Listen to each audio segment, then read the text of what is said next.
I didn't find out because my husband confessed. I didn't find out because someone warned me. I found out because of a single message that flashed across his phone, and once I saw it, my life split cleanly into before and after. The words were short. Casual. Disgusting. I miss eating your sausage. For a moment, my brain simply refused to cooperate. It was as if my mind rejected the sentence outright, scrambling for any explanation that didn't involve what my eyes were clearly reading. A joke. A typo.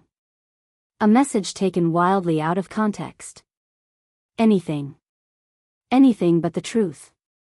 I stood frozen in our kitchen, my hand gripping the counter so tightly my fingers went numb. The refrigerator hummed in the background, painfully loud in the sudden silence.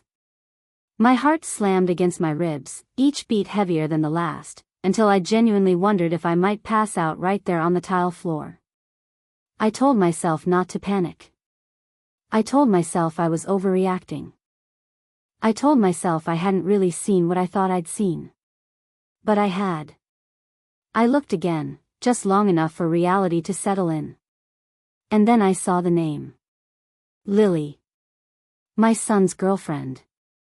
The room seemed to tilt. My stomach dropped so hard it felt like freefall. Lily wasn't some stranger. She wasn't a coworker or a random woman or an online fantasy.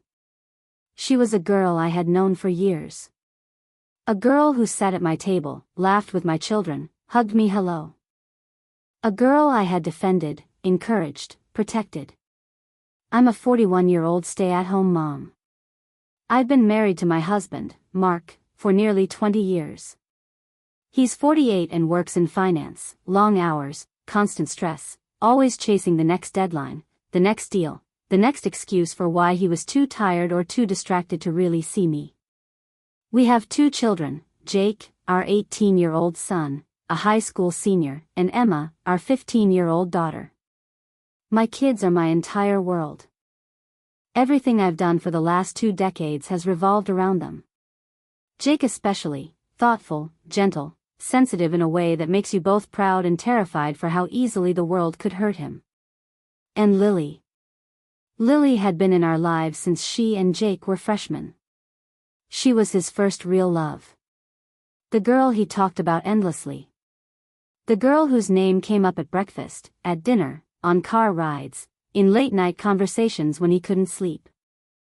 I watched him fall for her slowly, awkwardly, sincerely. I watched him build his confidence around her, learn what it meant to care for someone else. When Lily cried, I comforted her. When she struggled at school, I encouraged her. When she needed a safe place, my home was open. I treated her like family. Which made what I was about to uncover feel less like betrayal, and more like emotional annihilation. That day, I didn't confront Mark. I didn't scream. I didn't cry. I moved through the rest of the afternoon like a ghost, completing tasks on autopilot. Laundry folded. Dinner prepared. Dishes washed. My hands moved, but my mind stayed locked on that single sentence, replaying it over and over like a blade cutting deeper with each pass. By the time night came, doubt had turned into dread.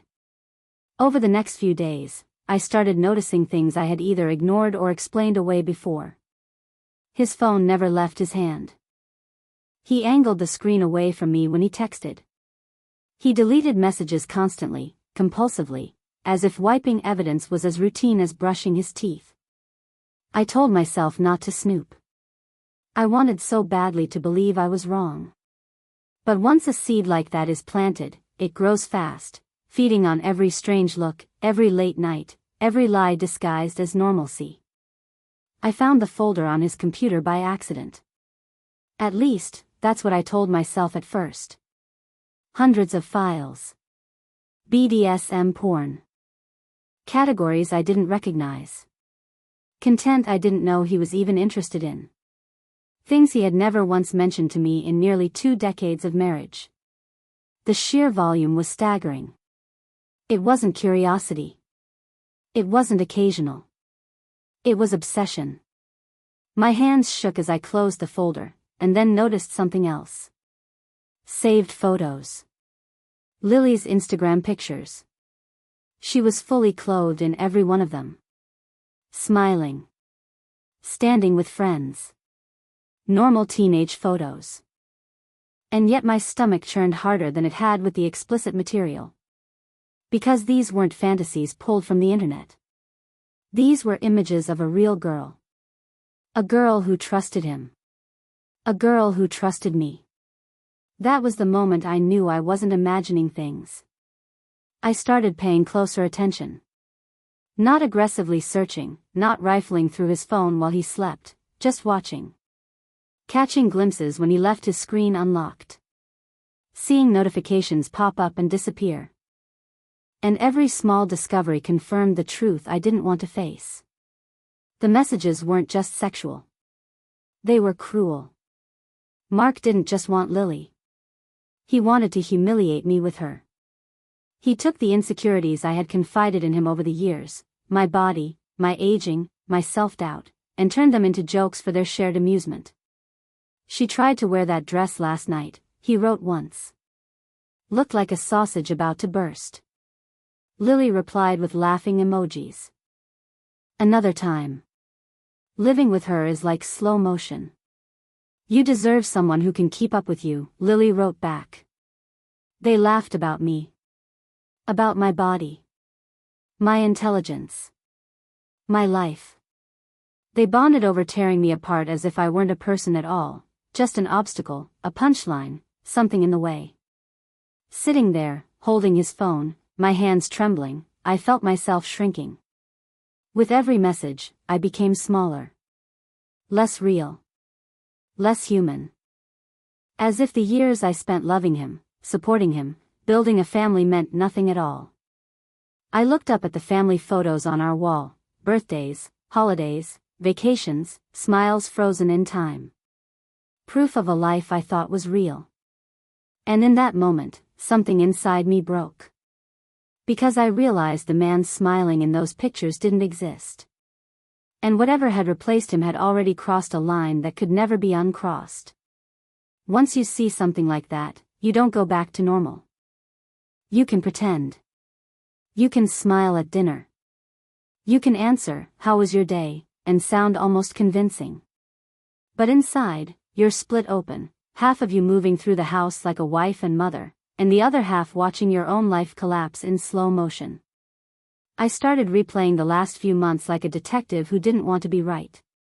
Mark had always been busy, but lately it was different. Not just late nights or work calls. He was present in the room while being completely elsewhere, eyes flicking to his phone, thumb moving too fast, that faint smirk he'd try to hide when a message came in. He started taking longer showers. He became strangely critical of me in small, cutting ways that didn't even make sense. A look when I poured coffee. A sigh when I laughed at something. As if my existence irritated him. And Lily. I started noticing Lily too. Not anything obvious. Nothing I could point to and say, "There. That's the proof." But there were little shifts. The way she'd look away too quickly if I walked into the room. The way she'd become overly sweet sometimes, like she was performing innocence. The way she'd show up wearing a smile that didn't reach her eyes. I felt like I was living in a house full of actors, and I was the only one who didn't have the script. Looking back, there had been signs long before the message. A month earlier, I'd found a thong in the back of Mark's drawer. It wasn't mine. It wasn't Emma's. For a few minutes, I stared at it like it might somehow explain itself. Then I did what I'd become an expert at doing over the years. I forced my mind to look away. Maybe it was a mistake. Maybe it was old. Maybe it belonged to no one and it meant nothing. Even as I told myself that, I knew it made zero sense. Now, with Lily's name burned into my brain, that thong felt like a warning I'd ignored on purpose. The worst part was the timing. Lily had turned 18 5 months ago. And around the same time, Mark's behavior changed. He became more secretive, more irritable, and suddenly obsessed with clearing his phone. Every couple of weeks, like clockwork, his texts would vanish. He'd call it decluttering, as if he was deleting junk mail and not evidence. A thought kept creeping in that I couldn't stand to hold in my head. Was he waiting for her to be legal? The idea made my skin crawl. I'd sit on the edge of my bed in the dark, staring at the wall, imagining all the ways a man could blur lines and justify it to himself. Imagining him telling her she was immature, telling her she was different, telling her she was special. Imagining him slowly planting the idea that whatever was happening between them wasn't wrong, it was destiny. I didn't know when the physical part started. I couldn't find a clean beginning. Just fragments. Flirty messages. Jokes. Compliments. Then things that were unmistakably not appropriate. And threaded through it all was the cruelty toward me. That cruelty mattered. It wasn't incidental. It was a bond they shared, a private little world where they could laugh at my body, my age, my boring life. Where Mark could rewrite our marriage into a joke and make Lily his audience. I tried to keep my face calm around the kids, but I felt like I was shaking from the inside out. Jake would talk about Lily like nothing had changed. He'd mention her plans for college, the way she wanted to travel one day, the way she wanted a dog, the way she always laughed at his stupid jokes. I'd nod, smile, and swallow the urge to vomit. Emma, on the other hand, sensed something. She'd watch me with that sharp teenage awareness that feels almost psychic. "Mom, are you okay?" she asked one afternoon while I chopped vegetables for dinner. I stared at the knife in my hand and forced myself to breathe. "I'm just tired," I said. She didn't believe me, but she let it go. That night, Mark came home later than usual. He smelled like cologne, too much of it, layered over something else. He brushed past me in the hallway and didn't even meet my eyes. I stood there, staring at his back, and I realized something that terrified me. I didn't know him anymore. Not really.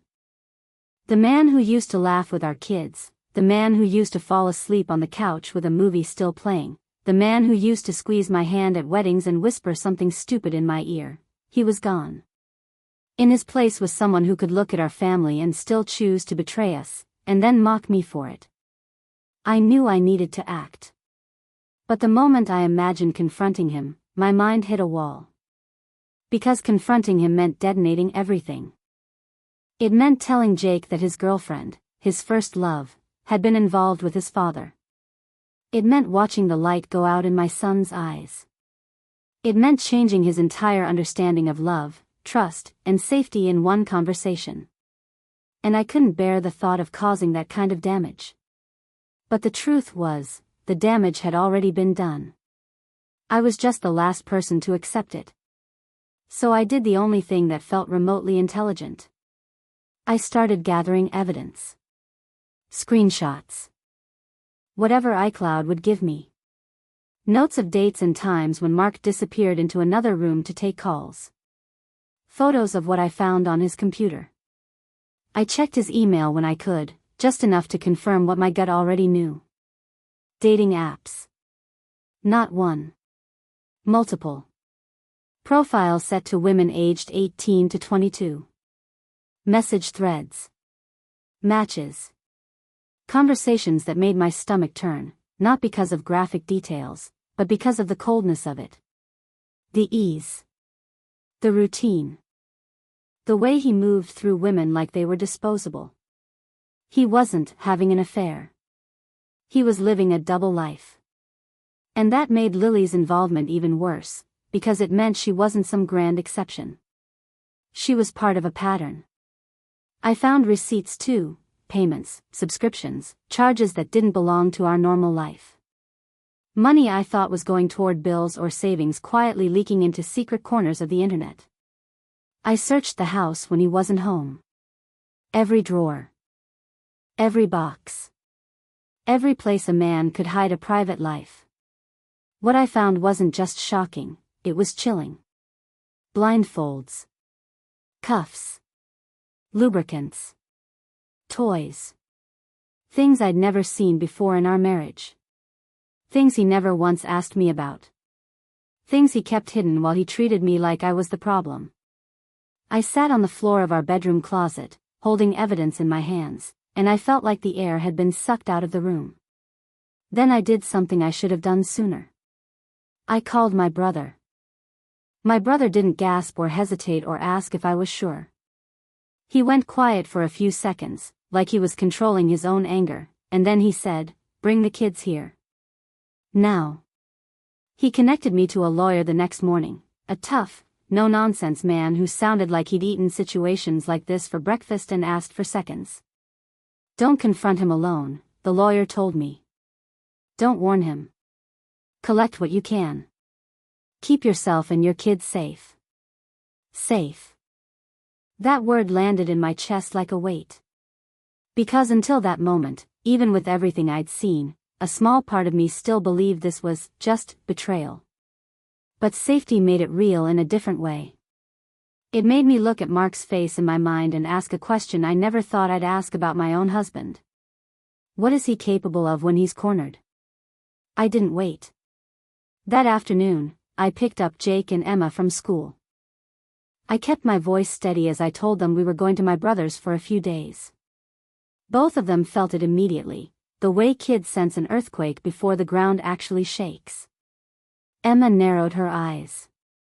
"Why?" "Because I need you both with me," I said. "And because something is going on." Jake glanced at me in the rearview mirror. His face was calm, but his eyes were alert. "Is it Dad?"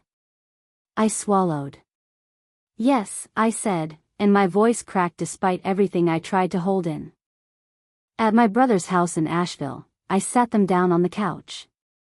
My hands were trembling so badly I had to clasp them together. I looked at my children, my whole heart outside my body, and I told them the truth. Not every detail. Not the explicit parts. But enough. Enough that Jake's face drained of color. Enough that Emma started crying and yelling in the same breath. Enough that the world they thought they lived in shattered right in front of me. Jake didn't scream. He didn't lash out. He just went completely still, like his body was trying to survive something his mind couldn't process. Emma erupted. "She's disgusting," she sobbed. "He's disgusting. How could he, how could she?" I'd never felt more broken as a mother than I did in that moment, watching my kids suffer because of a choice I didn't make. The next day, I met with Lily's mother. I told her everything. She looked like she might collapse. She confiscated Lily's phone and brought me what she could, chat logs that only went back a few months, as if both Mark and Lily had been deleting at the same time. When Lily was confronted, she sobbed, not with shame, but with defiance. She insisted she and Mark were in love. She said no one understood. She said people were trying to ruin something real. Hearing that felt like stepping into a nightmare where the rules of reality didn't apply. And still, even then, part of me wanted to avoid the next step. Confronting Mark. But the lawyer was clear, I needed to establish boundaries. I needed to document his reaction. I needed to protect myself and my children. So I confronted him over Zoom.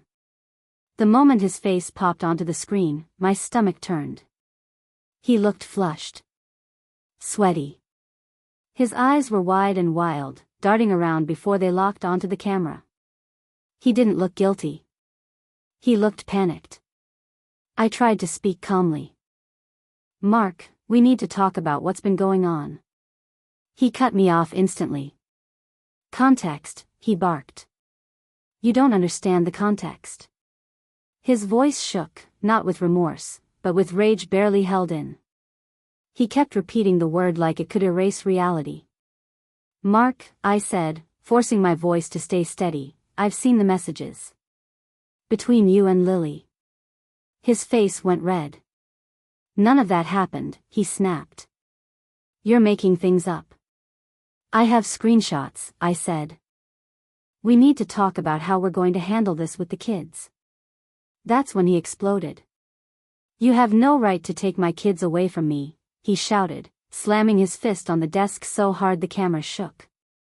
You're trying to ruin everything. The volume of his anger stunned me. He leaned closer to the camera, his face filling the screen, sweat shining on his forehead, his jaw clenched so tight I could see it jump. You're overreacting, he snarled. You're the one destroying our family. It didn't matter what I said. Every sentence I tried to form made him louder. More frantic. More threatening. And as I watched him unravel, something cold and unmistakable formed in my chest. This wasn't just infidelity. This was a man who was losing control. A man who didn't sound like someone caught doing something wrong. He sounded like someone who believed he was entitled to it. I didn't tell him where we were. I refused to. I could feel how dangerous that information suddenly became. I'm ending this call, I said, my voice barely above a whisper. You can't just hang up on me, he started, and then I clicked out. The screen went blank. I sat there staring at my reflection in the dark glass, my heart pounding in my ears, and I knew, deep down, that what I was dealing with was bigger than heartbreak. It was about safety now. And I was done pretending otherwise. That Zoom call changed everything. The moment I closed my laptop, my hand started shaking so badly I had to sit on the floor. My heart was racing, my ears ringing, my body flooded with adrenaline like it had just escaped something violent, because in a way, it had. I wasn't dealing with a cheating husband anymore. I was dealing with a man who felt cornered. A man who believed he was being wronged. A man who didn't sound ashamed, only angry that he'd been exposed. I picked up my phone and called my lawyer immediately. I didn't downplay anything. I didn't soften his behavior. I described his tone, his rage, the way he slammed his fist, the way his eyes looked like he was barely holding himself together. There was a long pause on the other end of the line. That reaction matters, the lawyer said finally. A lot. Within hours, we were moving. Filing paperwork. Preparing for a restraining order. Requesting temporary sole custody of Emma. The language was clinical, procedural, but underneath it all was a single truth I couldn't ignore anymore. I had to protect my kids. Jake didn't say much that night. He sat in the guest room at my brother's house, staring at the wall, his phone untouched beside him. At one point, he asked quietly if he could see a therapist. He didn't cry when he said it. He didn't sound dramatic. He sounded defeated. That broke something in me all over again. Emma reacted differently. Her anger burned hot and loud at first, pacing, ranting, clenching her fists. But over the next few days, it shifted into something else. Fear. Confusion. Memory. She started bringing things up that made my stomach twist. Moments when her dad lingered too long around her friends. Comments about clothes. About bodies. About who was popular. Things that felt uncomfortable then, but terrifying now. One of her friends admitted she'd always felt like he stared too much, like he positioned himself where he could watch. Hearing that made me feel sick with shame and fury all at once. We got tested, Jake and I. The results came back clean, but the fact that we even had to do that felt like another violation layered on top of everything else. Mark tried calling constantly. Multiple times a day. I didn't answer once. Every message went unanswered. Every attempt at contact went through my lawyer. When the restraining order was granted, I felt something close to relief for the first time since this nightmare began. Temporary custody was awarded. Child support ordered. The divorce officially underway. But none of that quieted the storm entirely. Because Lily's situation only got worse. Her mother stayed in contact with me, her voice exhausted and trembling more often than not. Lily refused therapy. Refused doctors. refused reality. She insisted she was 18, that she was an adult, that no one could tell her what to do. She started sneaking out at night, disappearing for hours. Her mother was terrified that if she pushed too hard, if she kicked her out, Lily would run straight to Mark and never come back. For a while, Mark avoided Lily completely. Ghosted her. Cut contact like she'd never existed. I thought, briefly, that maybe fear had finally overridden his ego. But that didn't last. Lily started seeing him again. Knowing that made my stomach twist in a way I can't fully describe. Not jealousy. Not competition. Pure dread. People kept telling me Lily was a victim too, and I understand why they say that. I do. I see it now in the way she talks, the way she frames reality, the way she clings to him as if he's the only person who truly understands her. The grooming didn't start when she turned 18. It couldn't have. Her attachment was too deep, too conditioned, too rehearsed. The language she used, the loyalty she felt, the way she defended him against everything, it all pointed to something that had been forming long before anyone thought to look. And that realization haunted me. Because it meant there might still be things I don't know. As for Mark, he became quiet. Nervous. Avoidant. He stopped calling the kids altogether. Wouldn't speak to Jake or Emma. It was as if, now that everything was out in the open, he couldn't face what he'd done, or who he'd done it to. I saw it for what it was. Cowardice. Justice takes time. I know that now. It moves slowly, deliberately, often painfully so. But I also know this, there is too much evidence. Too many patterns. Too many witnesses. Too many lies stacked on top of each other. Something is coming for him. And he knows it. Right now, my focus is simple.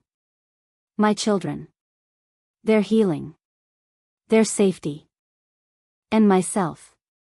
For years, I let myself shrink. I absorbed his contempt and told myself it was normal. I let his indifference convince me I was old, boring, replaceable. I'm done with that version of myself. I don't know how long this road will be. I don't know how ugly it might get. I don't know how much more truth will surface before this is over. But I do know one thing. I'm not letting him destroy my children's future. And I'm not letting him destroy mine. Some stories don't end with apologies. They end with understanding. If this story felt familiar, you're not alone. Thank you for listening. This was Block Tales.